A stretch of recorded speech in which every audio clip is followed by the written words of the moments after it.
Okay, so let's do a mini lesson within this lesson, mixed numbers and improper numbers. So mixed fractions or improper fractions, another way to say that. So if we want to convert to a mixed number to an improper fraction, this is how we do it. So what I like to do is I'm going to just first visually do 3 1/2. And I'm going to do it visually and I'm going to do it symbolically. And then I'm going to do the dreaded negatives. I'm going to say 2 and 6/7. How do we get that into an improper fraction? So remember, improper is when the top number, or the numerator, is bigger than the bottom number, or denominator. And mixed is when you have a whole number and fraction. So I have a whole number and I have a fraction. So the question is 3 1/2, but how many halves are there in 3 1/2? So what I'm going to do is I'm going to draw out 1, 2, 3 wholes and then 1/2. So I have 3 wholes and 1/2. But if I split all these wholes into halves, I'm going to count how many halves I have. 1, 2, 3, 4, 5, 6, 7. I have 7 halves. So 3 1/2 is the exact same thing as 7/2, or 7 halves. Symbolically, the way that I do this is I look at this, I have 3 1/2.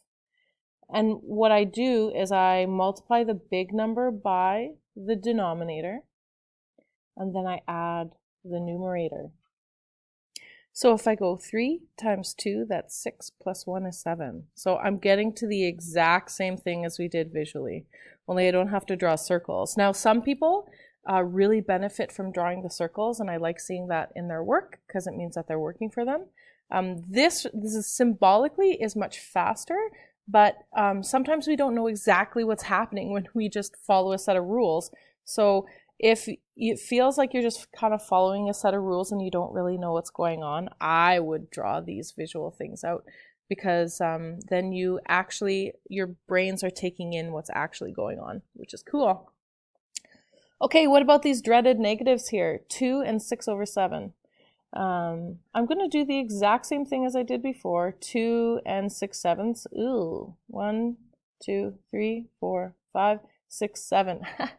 I did it, folks. I split that whole into 7. That's a little bit tough sometimes. Okay, so I have 2 wholes and I have 6, 7. So 1, 2, 3, 4, 5, 6. So I have 7s here. So 1, 2, 3, 4, 5, 6, 7. Oh, I think I just split that into 8. See what I mean? So this one has 7 in it. So 1, 2, 3, 4, 5, 6, 7. So this also has 7 in it. So I'm saying, how many 7s are there in -2 and 6/7? Well, I'm going to count them up. 1, 2, 3, 4, 5, 6, 7. 8, 9, 10, 11, 12, 13, 14, 15, 16, 17, 18, 19, 20. So I have 20 7s. So I'm gonna, because it's negative, I'm gonna put the negative out front like that. The negative with converting from mixed to improper fractions kind of comes last. A common mistake is when you're doing symbolically. I'm gonna do the mistake, and I'm gonna cross it out because I don't want you to be falling for this mistake. So the way that people set it up is I say -2 and 6/7.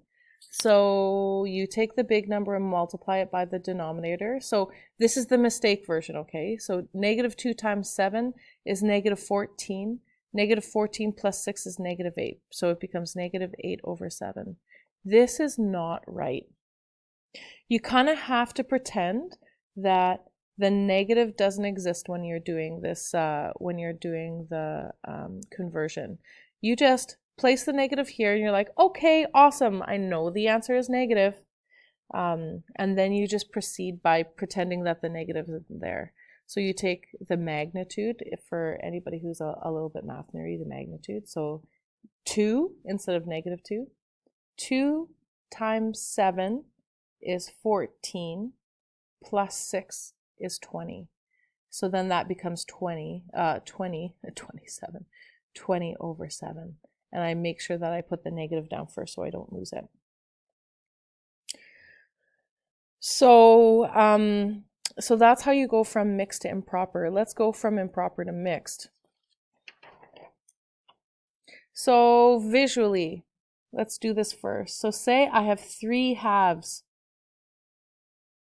How would I get that into a mixed number? This is improper because the numerator is bigger than the denominator. How do I get one?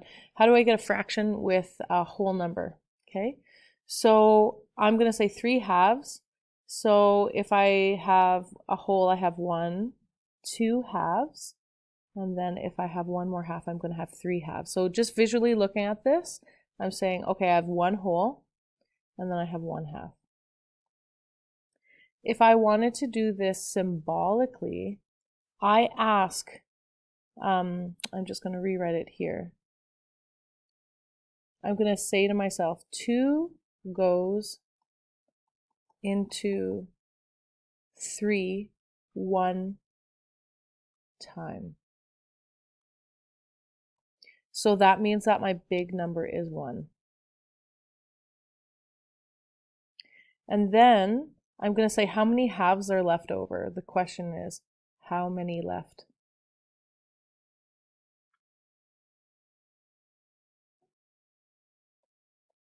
So 2 goes into 3 one time. The difference between 2 and 3 is 1, so I have 1 left. Okay, so it becomes 1 and 1/2, which is the exact same as what we did visually.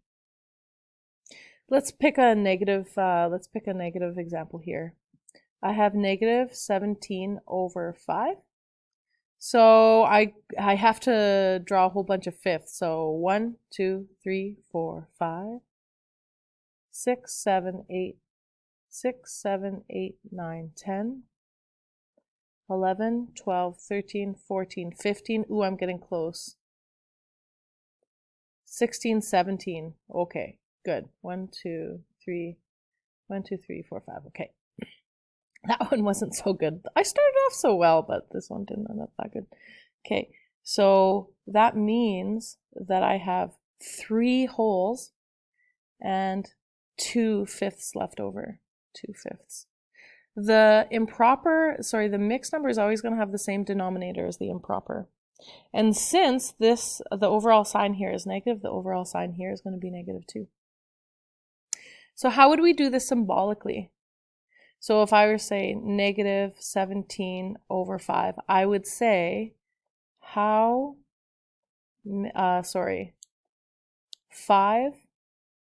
goes into 17 3 times.